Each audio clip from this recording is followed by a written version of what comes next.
Calanea, une émission qui vous est offerte par le Cœur de l'Adoration, présentée par votre serviteur David Bémou pour votre dévotion de tous les jours. C'est l'heure du réveil dans chaque vie. C'est l'heure du réveil dans notre nation. C'est l'heure du réveil en Afrique. C'est pour redonner vie que les cœurs méditent la parole afin que les vies soient changées. Calimera, Calanea.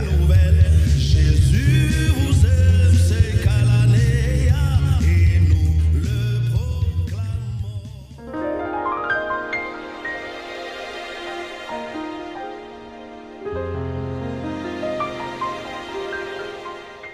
Éternel, j'élève à toi mon âme. Mon Dieu, en toi je me confie. Que je ne sois pas couvert de honte, que mes ennemis ne se réjouissent pas à mon sujet. Tous ceux qui espèrent en toi ne seront point confondus. Ceux-là seront confondus qui sont infidèles sans cause. Éternel, fais-moi connaître tes voies. Enseigne-moi tes sentiers. Conduis-moi dans ta vérité et instruis-moi, car tu es le Dieu de mon salut. Tu es toujours mon espérance. Éternel, souviens-toi de ta miséricorde et de ta bonté, car elles sont éternelles. Calimera Calanea numéro 89. Le thème de notre émission est intitulé « Encourager ceux qui trébuchent » partie 3. Nous lisons dans Galates chapitre 6, le premier verset. « Frères, si un homme vient à être surpris en quelque faute, vous qui êtes spirituels, redressez-le avec un esprit de douceur. Prends garde à toi-même, de peur que tu ne sois aussi tenté. » Bien-aimé, pourquoi est-il nécessaire de restaurer son frère ou sa sœur? C'est pour sauver une vie. Celui qui ramène un pécheur du chemin où il s'égarait le sauvera de la mort et obtiendra le pardon d'un grand nombre de péchés. Jacques chapitre 5, le verset 20e. Lorsque quelqu'un que vous aimez pêche, c'est comme s'il se tuait lui-même. Si vous vous sentez concerné par son sort, vous ne pourrez pas rester inactif et le laisser se perdre. La restauration est nécessaire aussi pour préserver l'unité de l'Église.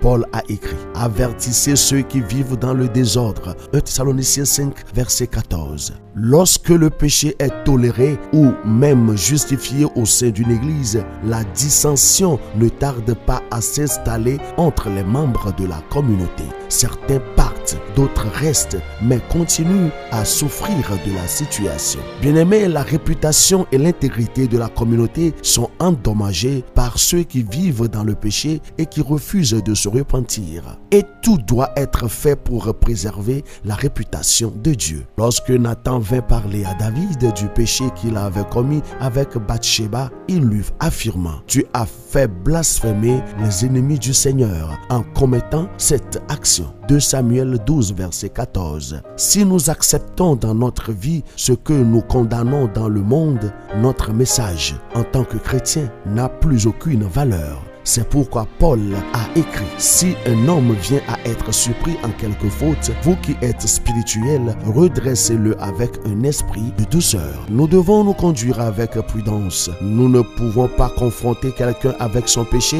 si nous souffrons de la même faiblesse. Le but de notre approche doit toujours être d'aboutir à la restauration, d'aller à la recherche de la brebis perdue, pas de conduire une chasse aux sorcières.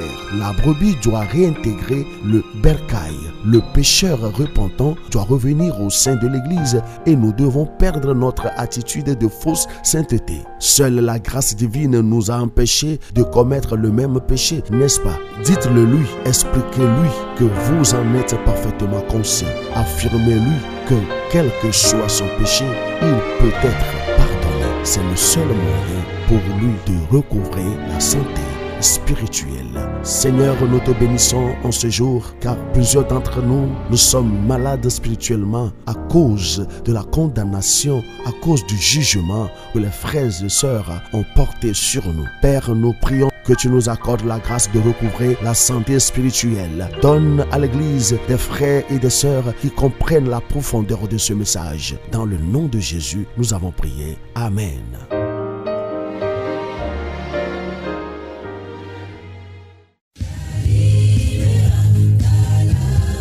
C'était votre émission Calimera Calanea. Pour tout contact, sonnez au +228 98 11 11 78 ou 91 34 97 11.